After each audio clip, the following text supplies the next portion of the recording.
भगवान विष्णु जी और माता लक्ष्मी जी की एक कहानी। एक बार भगवान विष्णु जी शेषनाग पर बैठे थे और उन्होंने धरती पर घूमने का विचार मन में किया। वैसे भी कई साल बीत गए थे धरती पर आए और वह अपनी यात्रा की तैयारी में लग गए। स्वामी को तैयार होता देखकर लक्ष्मी माँ ने पूछा, आज सुबह सुबह कहाँ जाने की तैयारी हो रही है? विष्णु जी ने कहा, हे लक्ष्मी, मैं धरती लोक पर घूमने जा रहा हूँ। तो कुछ सोचकर लक्ष्मी माँ ने कहा, हे देव, क्या मैं भी आपके साथ चल सकती हूँ? भगवान विष्णु ने 2 पल सोचा, फिर कहा, एक शर्त पर तुम मेरे साथ चल सकती हो। तुम धरती पर पहुंचकर उत्तर दिशा की ओर बिल्कुल मत देखना। इसके साथ ही माता लक्ष्मी ने हाँ कह के अपनी बात मनवा ली।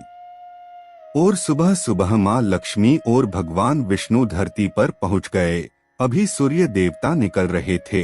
रात बरसात होकर हटी थी। चारों ओर हरियाली ही हरियाली थी।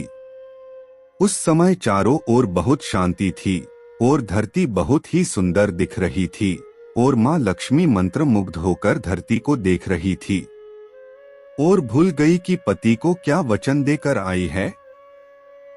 और चारों ओर देखती हुई कब उत्तर दिशा की ओर देखने लगी, पता ही नहीं चला।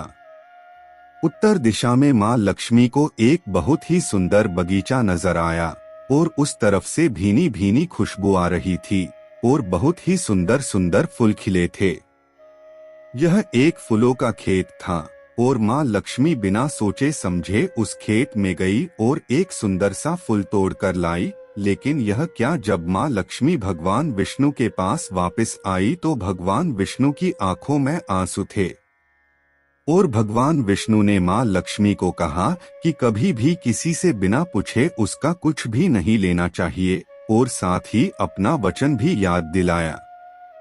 माँ लक्ष्मी को अपनी भूल का पता चला तो उन्होंने भगवान विष्णु से इस भूल की माफी मांगी। तो भगवान विष्णु ने कहा कि जो तुमने भूल की है उसकी सजा तो तुम्हें जरूर मिलेगी। जिस माली के खेत से तुमने बिना पूछे फूल तोड़ा है, यह एक प्रकार की चोरी है। इसलिए अब तुम 3 साल तक माली के घर नौकर बनकर रहो। उसके बाद मैं तुम्हें बैकुंठ में वापस बुलाऊंगा। माँ लक्ष्मी ने चुपचाप सर झुकाकर हाँ कर दी और माँ लक्ष्मी एक गरीब महिला का रूप धारण करके उस खेत के मालिक के घर गई। घर क्या, एक झोपड़ा था और मालिक का नाम माधव था। माधव की पत्नी, 2 बेटे और 3 बेटियां थी। सभी उस छोटे से खेत में काम करके किसी तरह से गुजारा करते थे। माँ लक्ष्मी जब एक साधारण और गरीब महिला बनकर जब माधव के झोपड़े पर गई तो माधव ने पूछा, बहन तुम कौन हो और इस समय तुम्हें क्या चाहिए? तब माँ लक्ष्मी ने कहा, मैं एक गरीब स्त्री हूँ, मेरी देखभाल करने वाला कोई नहीं। मैंने कई दिनों से खाना भी नहीं खाया। मुझे कोई भी काम दे दो, साथ में मैं तुम्हारे घर का काम भी कर दिया करूँगी। बस मुझे अपने घर में एक कोने में आस दो। माधव बहुत ही अच्छे दिल का मालिक था। उसे दया आ गई, लेकिन उसने कहा, बहन मैं तो बहुत ही गरीब हूँ। मेरी कमाई से मेरे घर का खर्च मुश्किल से चलता है। लेकिन अगर मेरी 3 की जगह 4 बेटियां होती तो भी मैंने गुजारा करना था। अगर तुम मेरी बेटी बनकर जैसा रूखा सूखा हम खाते हैं उसमें खुश रह सकती हो तो बेटी अंदर आ जाओ। माधव ने माँ लक्ष्मी को अपने झोपड़े में शरण दे दी और माँ लक्ष्मी 3 साल उस माधव के घर पर नौकरानी बनकर रही। जिस दिन माँ लक्ष्मी माधव के घर आई थी उससे दूसरे दिन ही माधव को इतनी आमदनी हुई फूलों से कि शाम को एक गाय खरीद ली। फिर धीरे धीरे माधव ने काफी जमीन खरीद ली और सबने अच्छे अच्छे कपड़े भी बनवा लिए और फिर एक बड़ा पक्का घर भी बना लिया। बेटियों और पत्नी ने गहने भी बनवा लिए और अब मकान भी बहुत बड़ा बना लिया था। माधव हमेशा सोचता था कि मुझे यह सब इस महिला के आने के बाद मिला है। इस बेटी के रूप में मेरी किस्मत आ गई है।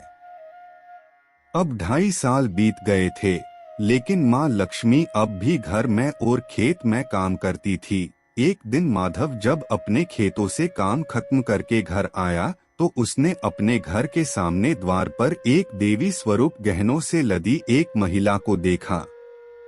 ध्यान से देखकर पहचान गया, अरे यह तो मेरी मुँह बोली चौथी बेटी यानी वही महिला है। और पहचान गया कि यह तो माँ लक्ष्मी है। अब तक माधव का पूरा परिवार बाहर आ गया था और सब हैरान होकर माँ लक्ष्मी को देख रहे थे। माधव बोला, है माँ हमें माफ कर दो, हमने अनजाने में ही घर का और खेत का काम आपसे करवाया। माँ यह कैसा अपराध हो गया, माँ हम सबको माफ कर दे। अब माँ लक्ष्मी मुस्कुराई और बोली, हे माधव तुम बहुत ही अच्छे और दयालु व्यक्ति हो। तुमने मुझे अपनी बेटी की तरह रखा, अपने परिवार के सदस्य की तरह माना। इसके बदले मैं तुम्हें वरदान देती हूँ कि तुम्हारे पास कभी भी खुशियों की और धन की कमी नहीं रहेगी। तुम्हें सारे सुख मिलेंगे जिसके तुम हकदार हो। और फिर माँ अपने स्वामी के द्वार भेजे रथ में बैठकर बैकुंठ चली गई। इस कहानी में माँ लक्ष्मी का संदेशा है कि जो लोग दयालु और साफ दिल के होते हैं वही मैं निवास करती हूँ। हमें सभी मानवों की मदद करनी चाहिए और गरीब से गरीब को भी तुच्छ नहीं समझना चाहिए। हरे कृष्ण, राधे राधे।